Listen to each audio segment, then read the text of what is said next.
صنف جديد ده يا أميرة؟ ايوه. نجريسكو. نجريسكو؟ ايوه، مكرونه بالفراخ.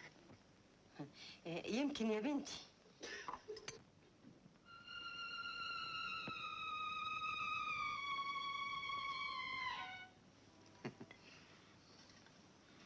ميرسي يا حبيبتي، ربنا يخليكي ليا.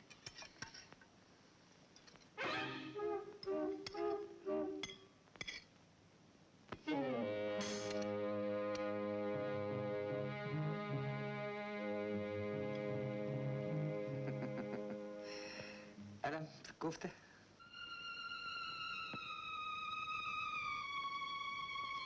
محدش داخل بيني وبين مراتي. أنا حاسس من الأول إني خدت مقلب فيكي. أنا آسف إني اتجوزت واحدة زيك. أنا كنت قاعد مبسوط ومستريح وباكل